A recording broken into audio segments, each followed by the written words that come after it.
오늘 복음 24번째인데요. 성령은 육체를 거스리나니 함께 나누도록 하겠습니다.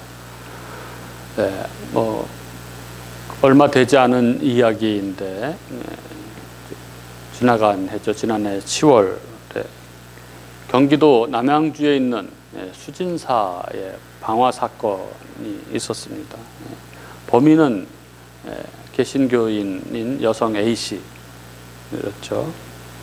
그 얼마 전부터 수진사에 출연을 해서 그 타종 행위를 방해하고 불상에 돌을 던지고 그리고 그 스님들을 향해서 예수 믿으세요, 할렐루야 막 이러면서 선교 행위를 했다는 것입니다.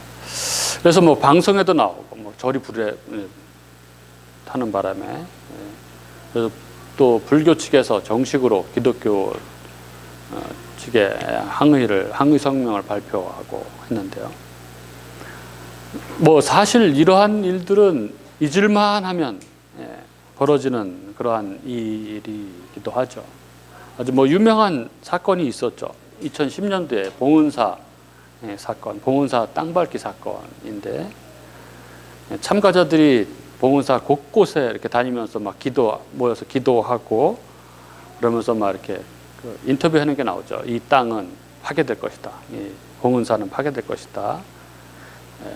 서울 한복판에 이렇게 큰 절이 있는 건 말이 안 된다. 이런 이야기를 하는 장면이 동영상으로 이렇게 방영되고 이렇게 나오고 그게 뉴스에 나오고 굉장히 시끄러웠던 적이 있습니다. 뿐만 아니라 해외 원정도 가죠. 미얀마, 인도 이런 이슬람 사원에 가서 땅밟기 하고 기도하고 그래서 무리를 일으킨 적들이 있습니다. 많은 그리스도인들이 이런 사건을 접하면서 당혹스럽기도 하지만 또 그들의 행동이 비난받아야 될 것인가? 저거 믿음으로 전도하느라고 저러는 거 아닌가? 이렇게 좀 헷갈려 하는 것이죠. 그렇게 헷갈려 하는 데는 몇 가지 이유가 있습니다. 성경에는 그런 내용이 있죠. 내가 그 발로 밟는 땅을 너에게 주겠다. 이런 말씀이 나오는 구절도 있고 또 여리고 성 사건을 전투를 보면은 믿음으로 땅을 밟으면 그 앞에서 대적이 무너져 내리는 것처럼 그렇게 보이기도 합니다. 그리고 우리 주님께서도 땅끝까지 복음을 전하라고 하셨고 사도 바울도 때를 얻든지 못 얻든지 복음을 전하라고 하면서 신앙생활을 영적 전쟁으로 그렇게 표현을 했기 때문에 그렇죠. 그래서 사람들은 이런 일을 당하면 이게 헷갈리는 거예요. 이걸 비난해야 되나? 아니면 이걸 믿음의 행동으로 봐야 되나? 이렇게 헷갈려 합니다. 우리 교우님들은 어떻습니까? 이런 땅밟기, 공격적 선교 행위인 거죠. 우상이 점령하고 있는 지역을 기도하면서 이렇게 그 땅을 밟음으로써 그 지역이 이제 하나님의 땅으로 바뀌게 된다. 이런 거죠. 이런 것에 대해서 어떻게 생각하십니까? 사실 이러한 땅밟기는 성경적이라고 할 수 없습니다. 여호수아 1장에 나오는 3절이죠. 너희 발바닥으로 밟는 곳을 모두 너희에게 주겠다. 하나님께서 여호수아에게 하신 이 말씀은 네가 발로 밟으면 그 땅을 너희에게 주겠다는 그런 말씀이 아니라 이미 오래전에 하신 하나님의 그 약속, 내가 너희에게 주리라 한 그 땅을 이제 가서 차지하라, 이런 말씀인 것이죠. 그리고 이 가나안 이 첫 전투인 이 여리고 성 전투도 하나님의 백성들이 그 대적들의 성 주위를 밟기만 하면 이방의 성이 무너진다는 것을 보여주려고 하는 것이 아니죠. 이 여리고 성 전투는 앞으로 있을 이 정복 전쟁이 어떤 성격인지를 보여주는 그러한 목적이 있습니다. 즉, 이 가나안 정복 전쟁은 하나님께서 함께 하시며 하나님께서 앞서 행하시는 전쟁이라는 것을 보여주고 있는 거죠. 그리고 무엇보다도 이 구약의 여호수아의 이 가나안 정복 전쟁은 이 신약의 이 그리스도 예수 안에서 해석이 돼야 되는 거죠. 즉 복음의 빛 안에서 해석이 되어야 하는 것입니다. 그런데 그냥 구약의 내용을 그대로 문자적으로 받아들이는 것에서 여러 가지 성경의 해석에 오류가 생기는 것이죠. 그런데 이런 땅밟기, 이런 공격적 선교 행위가 우리나라 일부 선교단체에서 시작된 데는 어떤 신학적인 배경이 있습니다. 1970년대 영미권에서 이 타종교에 대해서 이렇게 공격적 이 선교를 이 영적 전쟁이라고 장려한 학자들이 등장을 했죠. 뭐 찰스 크래프트, 존 윈버, 뭐 피터 와그너 이런 체계적인 지식을 갖추고 이렇게 막 설명을 하는데, 이 찰스 크래프트 같은 경우는 이제 나이지리아 선교사를 하면서 그가 선교사를 하면서 치열한 영적 전쟁을 겪었죠. 그래서 그 능력 전도, 이 하나님의 능력이 나타남으로 이 전도가 되는 것에 대해서 크게 이제 인상을 받고, 그래서 이 사탄으로부터의 영토 회복 이런 거를 굉장히 주장을 했습니다. 그리고 이 존 윈버, 이 비냐드 운동, 이 막 이적과 기적을 통해서 이 전도를 하게 되는 그런 이 능력 전도를 주창한 이 존 윈버, 그리고 또 제3의 물결이라고 하는 이 신사도 운동의 대표적 인물 중에 하나는 이 피터 와그너, 이런 사람들이 이 타 종교와의 대립을 지역 그 귀신들과의 성전으로 이를 적극 장려했던 것이죠. 그리고 이들의 영향을 받은 국내 일부 선교단체가 이 영적 전쟁이라는 이름으로 이런 공격적 선교를 진행했던 것입니다. 그러나 이렇게 세상을 이 하나님과 귀신의 이 대립의 전장으로 보는 이들의 관점은 성경적 관점하고는 거리가 먼 것입니다. 사실 이러한 논리는 성경이 이야기하는 영적 전쟁하고는 아주 거리가 먼 그러한 이야기입니다. 그런데 이렇게 세상을 하나님과 악한 신의 대결 구도로 이해하는 사람들이 이 성도들 가운데, 한국 교회 이 성도들 가운데 너무나 많이 있다는 것입니다. 성경적 정확한 지식이 없어서 그러는 거죠. 그래서 그들의 주장에 좀 혼동을 겪고 있는 거죠. 그래서 하나님을 믿는다고 하면서, 그러니까 하나님과 그 악한 신을 어떤 대등한 힘의 관계로 이렇게 보는 것입니다. 대등한 레벨로 생각하는 것이죠. 그래서 그들 삶의 가운데 내가 하나님을 믿는데 내 삶 가운데 여러 가지 문제가 생기게 되면은 그런 생각 때문에 이 악한 신이, 강력한 악한 신이 하나님도 이기지 못하는 뭐 이런 생각 때문에 하나님을 온전히 신뢰하지 못하는 거죠. 의지하지 못하고 무너져 버리는 것입니다. 그래서 아주 무기력해지죠. 우울감, 실패감 이런 것에 빠져서 살아갑니다. 그래서 우리가 이 성령에 대해서, 이 성령을 쫓아 살아가는 이 성도의 삶에 대해서, 이 영적 전쟁에 대해서 바로 아는 것은 너무나 중요한 것이죠. 오늘 이 말씀을 나눌 텐데, 이 말씀을 정말 하나님이 들려주신 하나님의 음성으로 우리 각자에게 들려줄 수 있기를 바랍니다. 오늘 이 강의한 24강 강의한 서론에 보면 이원론적 관점에 빠진 교회 이렇게 되어 있는데 보겠습니다. 이 땅의 영적 실상에 대해서 어떻게 생각하십니까? 어떤 사람들은 이 세상이 사탄이 지배하는 지역과 하나님이 지배하는 지역으로 나뉘어져 있다고 생각합니다. 이원론의 관점인 거죠. 이원론이라는 용어는 어떤 사물을 두 관점으로 비교하는 의미의 용어입니다. 신학적으로는 이 선과 이 두 개의 분리된 이 실체가 있다고 가정하고 이 두 실체는 동등하게 강력하다고 보는 것이죠. 이건 뭐 성경을 몰라도 너무 모르는 그러한 생각입니다. 하나님이 모든 세계를 지배하고 있으며 사탄도 하나님의 주권적 섭리적 허용의 한계 내에서 움직인다는 사실을 잘 몰라서 하는 생각입니다. 이런 생각의 연장선상에서 우리 신자에 대해서도 그렇게 생각을 한다는 것이죠. 우리를 악한 세력과 하나님께서 반반씩 지배하고 있어서 우리는 어느 쪽으로도 끌릴 수 있다는 것으로 생각을 한다는 것입니다. 우리 신자는 믿음으로 그리스도 안에 거하며 성령 안에서 우리 주님의 다스림을 받는다고 성경은 그렇게 말하고 있는데, 이 진리를 알지 못해서 막 헷갈려하고 엉뚱한 생각을 하고 있다는 것입니다. 아닙니다.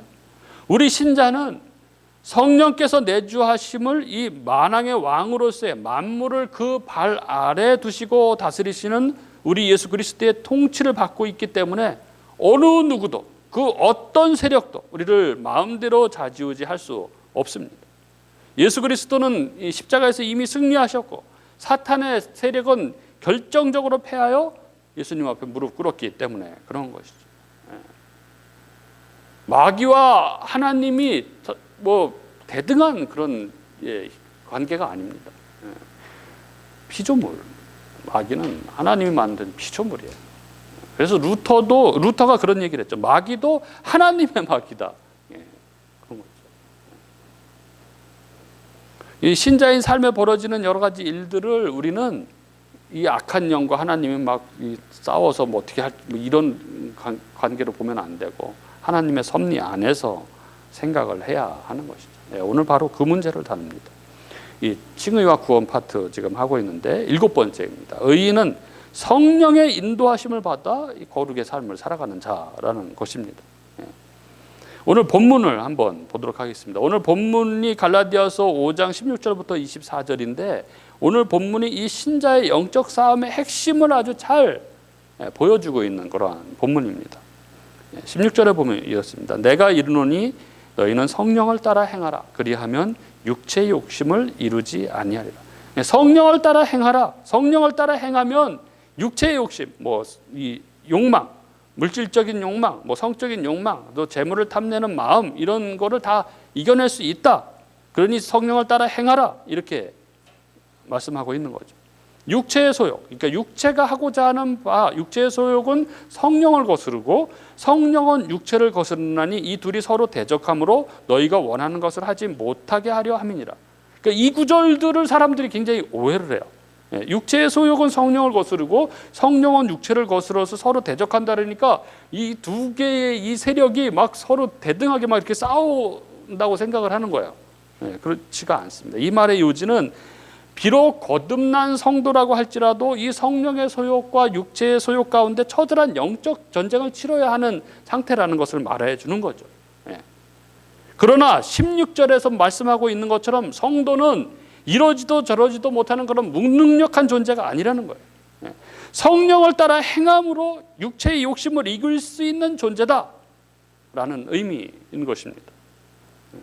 그래서 18절에 이렇게 말씀하죠. 너희가 만일 성령의 인도하시는 바가 되면 율법 아래 있지 아니하리라.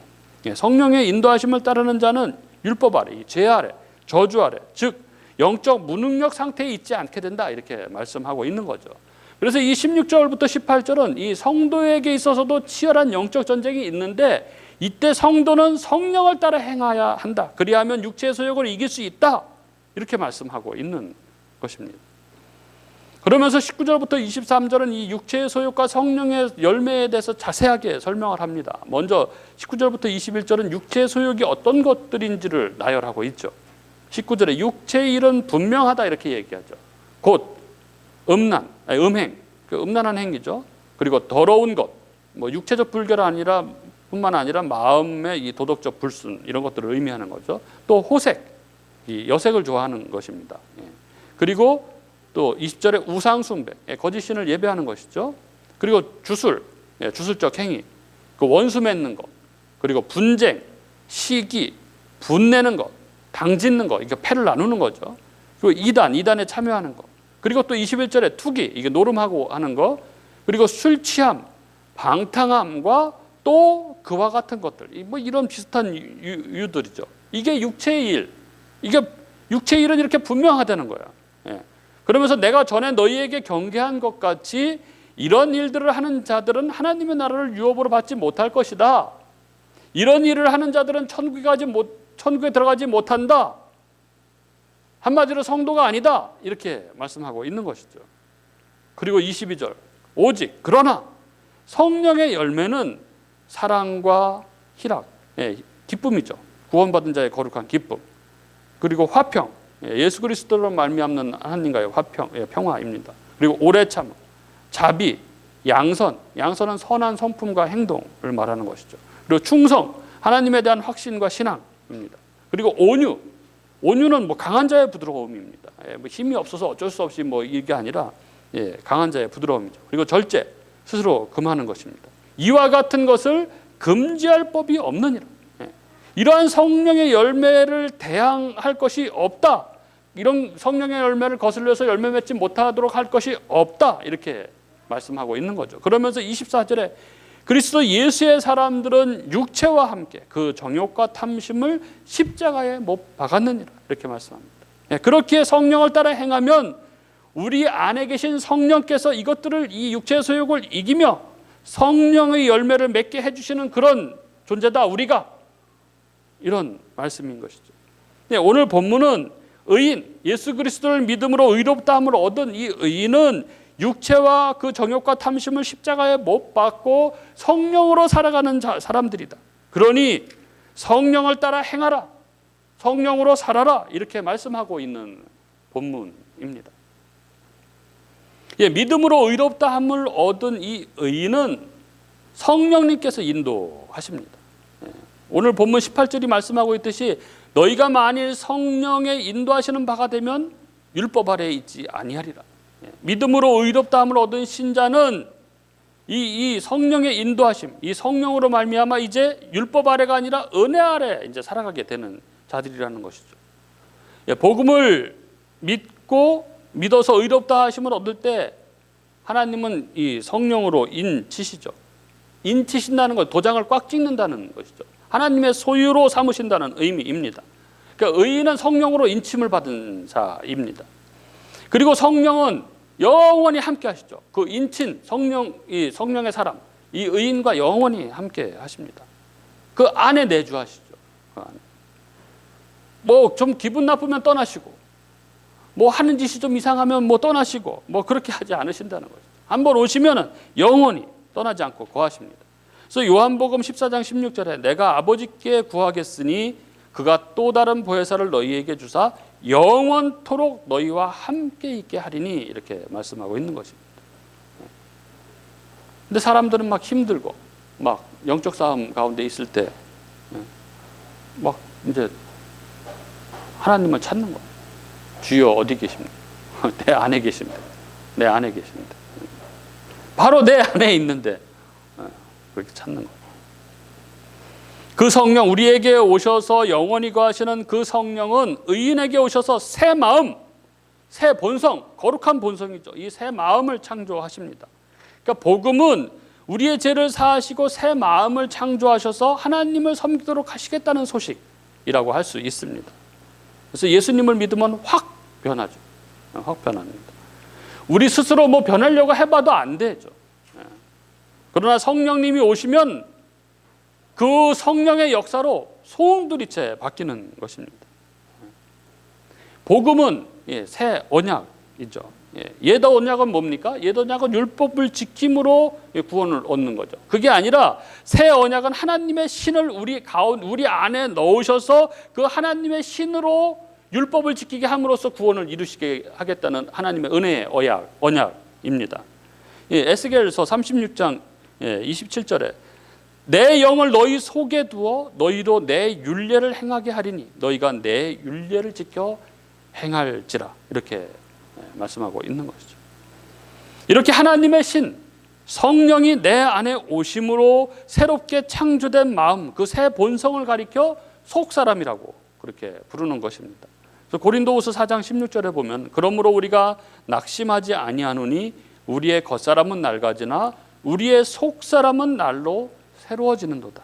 또 에베소서 3장 16절에 그의 영광의 풍성함을 따라 그의 성령으로 말미암아 너희 속사람을 능력으로 강건하게 하시오며, 이런 말씀들이 있는 것이죠. 이렇게 성령은 오셔서 우리 안에 새 마음, 새 본성을 창조하시고 우리를, 이 의인을 성령으로 인도해 가십니다. 한번 오시면 떠나지 않으시고 우리가 기쁠 때나 슬플 때나 힘들 때나 외로울 때나 항상 함께 하시며 인도하시는 것입니다. 성령께서 새 마음을 창조하셨기 때문에 의인은 성령의 인도함을 받을 수 있고 하나님 말씀에 순종하고자 하는 마음도 생기고 그 인도하심에 실제로 순종할 수 있는 그 담대함과 지혜를 갖게 되는 것이죠. 그걸 의인, 영의 사람이라고 부르는 것입니다. 그리고 의인은 성령을 따라 행할 때, 순종할 때 이 육체의 욕심을 이루지 않습니다. 오늘 본문의 핵심이죠. 정말 어마어마한 복음의 이야기입니다. 16절에 내가 이르노니 너희는 성령을 따라 행하라. 그리하면 육체의 욕심을 이루지 아니하리라. 성령께서 육체의 욕심을 이기시고 성령을 쫓아 살아갈 수 있도록, 그래서 성령의 열매, 거룩의 열매를 맺을 수 있도록 그렇게 하신다는 것입니다. 우리가 다 아는 바와 같이 율법은 육체의 욕심을 제어할 수 없습니다. 율법은 무능력합니다. 율법을 잘 알고 그것을 잘 지키면 거룩해질 수 있다는 그런 생각과 주장은 그래서 거짓일 수밖에 없는 것이죠. 그게 율법주의입니다. 율법주의. 우리 강의 안에 마태복음 15장 16절부터 20절 말씀이 적혀 있는데, 이 예수님의 말씀처럼 모든 죄는 마음에서 나오는 것이기 때문에 행동을 규제하고자 하는 이 율법주의는 성공할 수가 없는 것이죠. 실패할 수밖에 없습니다. 사람은 그래서 본성이 바뀌어야 하는 것이죠. 겉을 규제하는 것으로 율법의 소욕을 이기지 못합니다. 오히려 율법주의는 죄를 조장합니다. 우리가 7장 할 때 나누었는데 로마서 7장 8절부터 10절에 보면, 그러나 죄가 기회를 타서 계명으로 말미암아 내 속에서 온갖 탐심을 이루었나니 이는 율법이 없으면 죄가 죽은 것입니다. 전에 율법을 깨닫지 못했을 때에는 내가 살았더니 계명이 이름에 죄는 살아나고 나는 죽었도다. 생명에 이르게 할 그 계명이 내게 대하여 도리어 사망에 이르게 하는 것이 되었도다. 이렇게 말씀하고 있습니다.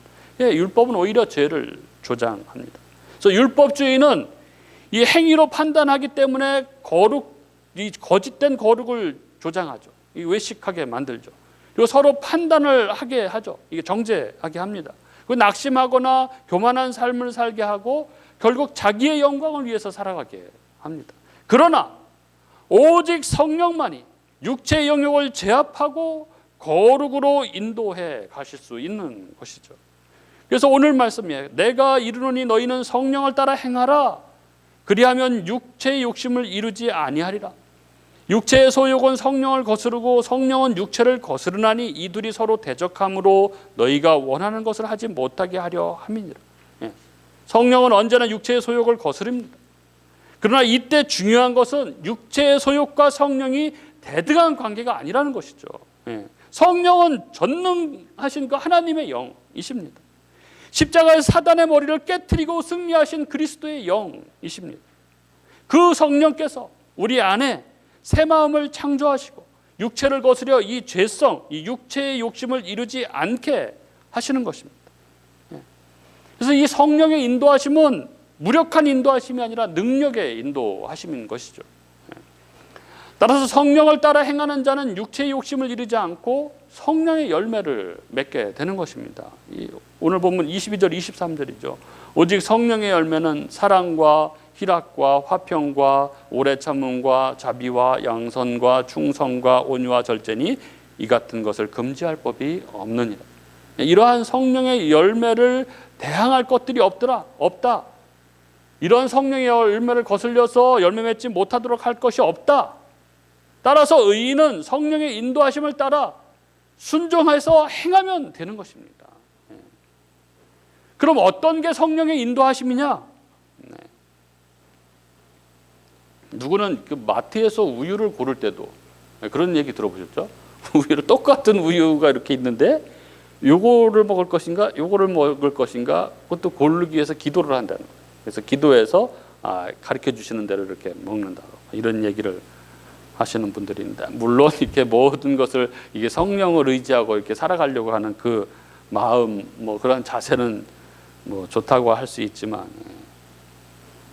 그런 이야기를 들으면 그런 생각이 들지 않습니까? 성령을 따라 행하는 건 아무나 할 수 있는 게 아니구나. 나 같은 사람은 불가능한 사람이구나. 신령한 사람만 저렇게 성령을 따라 살아갈 수 있구나 이렇게 생각을 하게 되죠. 아닙니다. 성령의 인도하심은 쉽습니다. 쉽게 알 수 있습니다. 육체의 일은 분명하다 이렇게 말씀하고 있지 않습니까? 그래서 육체의 일은 19절부터 21절에 분명하게 이야기하고, 성령의 열매, 성령의 일도 아주 분명합니다.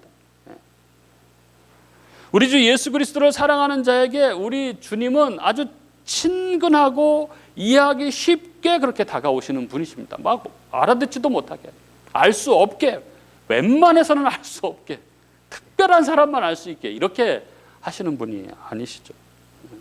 그래서 우리는 신앙을 막 신비적으로, 물론 성령의 역사에 신비한 측면이 있습니다. 그러나 이 성령을 신비적으로 모호하게 생각하면은 우리에게 주신 이 성령을 따라 살아가는 이 복된 삶을 전혀 누리지 못하는 거죠. 성령의 인도, 성령의 말씀하심이라는 게 어떤 막 이상한 음성, 어떤 꿈 환상, 신기한 어떤 일, 이렇게 생각하시면 안 돼요. 성령의 인도하시면 분명하고 이해하기 쉽고 분별할 수 있습니다. 성경이 분명하게 이야기합니다. 헷갈리지 않는다 이렇게 말씀하죠.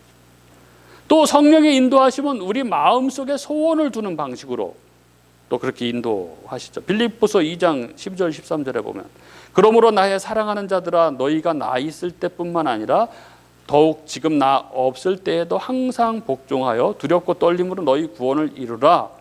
너희 안에서 행하시는 이는 하나님이시니 자기의 기쁘신 뜻을 위하여 너희에게 소원을 두고 행하게 하시나니, 이렇게 말씀합니다. 하나님은 이렇게 하나님의 요구, 그 거룩의 요구와 우리의 의향을 일치시키십니다. 그렇게 일치시켜서 그 마음을 갖게 하죠. 그래서 그걸 소원하게 하십니다. 이게 성령의 특징은 인격적이시라는 거예요. 상식적이고 그렇습니다. 하나님이 우리를 다스리시는 방법은 인격적이고 상식적인 방법으로 다스리십니다. 그러나 간혹 특별한 방식을 사용하시기도 합니다. 강권하실 때가 있는 거죠. 못 알아듣고 계속 불순종하면은 강권적인 방법을 쓰시기도 하죠.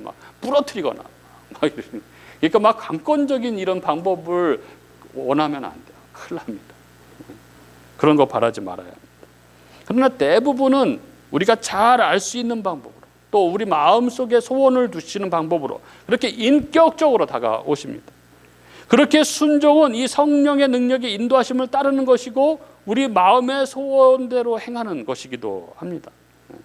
그러나 순종은 이 육체의 정욕에 반하는 것이기 때문에 용기와 자기 포기와 결단과 이 노력의 행위이기도 한 것이죠. 그래서 싸움인 것입니다. 영적 싸움인 것. 나의 이 욕망을 십자가에 못 박는 그런 싸움이기도 한 것이죠. 그래서 이 싸움을 감당하기 위해서 기도해야 하는 것입니다. 대부분 보면 성령의 인도하심에 대한 분별은 쉽습니다. 그런데 순종을 안 하는 것이죠. 순종. 이건 세상이 제시하는 길과 이 하나님이 제시하는 길, 어느 것을 더 신뢰하느냐에 대한 문제입니다. 성령의 인도하심에 순종하기 위해서 자기를 버려야 하는 것이죠. 자존심, 나의 계획, 나의 욕심, 이런 것들을 버려야 합니다. 그런 것들을 버리고 나를 버리고 순종할 때 하나님께서 그 행위를 기뻐하심으로 은혜를 베푸시고 평강과 기쁨 가운데 거하게 하시는 것입니다. 정말 우리 주변에 너무나 많은 사람들이 이 성령의 인도하심을 잘 몰라서 그걸 너무 신비적으로만 생각을 해서 또 알면서도 불순종해서 무기력과 우울감과 실패감 가운데 살아가는 사람들이 얼마나 많은지 모릅니다. 마귀는 아주 이 기회포착의 명수죠. 우리가 낙심했을 때 마귀는 정말 귀신같이 알고 파고듭니다. 우리가 가장 약할 때, 피곤할 때, 우리가 의기소침해 있을 때, 낙심했을 때, 부부간에 불화가 있었을 때, 이럴 때 마귀는 아주 그 틈을 빈틈없이 아주 파고듭니다. 그리고 마귀는 무자비하죠. 긍휼자비라고는 눈꼽만큼도 없습니다. 아주 잔인하게 파고들어서 무너뜨리고 짓밟고 하는 것이죠. 그렇기 때문에 우리는 과거에 이 마귀에게 당했던 나의 연약한 부분들을 잘 파악해서 대처할 수 있어야 합니다. 그러한 지점이 있습니다. 각 사람마다 그 잘 무너지는 부분이 있어요. 나만의 약점, 그 부분만 건드리면 무너지는 그런 부분이 있죠. 그래서 그 부분을 건드리고 내가 무너질 때 정신을 바짝 차려야 되는 거죠. 그때 특별히 누군가에게 받은 상처로 인해서, 이건 뭐 표적 설교를 하는 게 아니에요. 아주 일반적인 일이에요. 누군가에게 받은 상처로 인해서 원망하고 분노하고 있을 때, 이때가 영적으로는 가장 연약한 상태인 것이죠. 다른 사람에게 받은 상처로 분노와 좌절이 끌어오르기 시작하면 자기 안에 있는 모든 악한 감정이 다 그 감정을 타고 일어나는 거예요. 되살아나서 그 상처를 더 깊이 자극하고 그러고 파헤치고 그러는 것이죠. 그래서 어떤 데는 뭐 그 악한 감정들이 막 다 파고 올라와서 막 헤어나오지 못하게, 그래서 어느 정도까지 가냐면 하나님을 부인하는 정도까지 막 가는 거예요. 그동안 지켜왔던 믿음까지 막 잃어버릴 지경까지 가게 되는 거죠. 그때 정신을 바짝 차려야 합니다. 내가 누구인지, 예수를 믿는 자, 성령이 함께 거하는 자, 그 의인은 성령의 인도하심을 받는 자라는 사실을 절대 잊어서는 안 되는 것이죠. 우리는 이 영적 전투에서 이미 승리한 자이죠. 결정적인 전투가 십자가에서 이미 끝났고 승리는 이미 결정되었고 그 승리가 우리 것이 되었다는 것을 우리는 절대 잊지 말아야 합니다. 그 왕 되신 예수, 그분이 내 안에 계시고 나를 인도해 가신다는 사실을 우리는 절대 잊지 말아야 합니다. 그 성령께서 나를 붙들고 인도해 가신다는 그 사실을 절대 잊어서는 안 되죠. 복음은 바로 예수 그리스도가 주, 예수가 그리스도라는 사실이죠. 그 그리스도 예수가 내 안에 계셔서 나를 그 악한 세력을 이기게 하시고 거룩의 그 완성을 위해서, 그 구원의 완성을 위해서 나를 반드시 마지막까지 이끌고 가신다는 그러한 소식, 그게 바로 복음입니다. 성령께서 항상 인도하시는 것이 하나님의 풍성한 은혜임을 알고 우리는 그래서 감사해야 하는 것이죠. 그리고 성령의 인도하심을 항상 생각해야 합니다. 성령의 인도하심을 믿고 분별하는 연습이 굉장히 중요하죠. 하나님이 원하시는 것이 무엇일까? 이거를 항상 깊이 생각하는 것이 중요합니다. 이걸 할 때 하나님이 원하시는 것이 무엇인가를 생각하고 분별할 때 가장 중요한 역할을 하는 것이 하나님의 말씀입니다. 그래서 하나님의 말씀을 더 풍성히 알아야 이것들을 잘 분별할 수 있게 되는 거죠.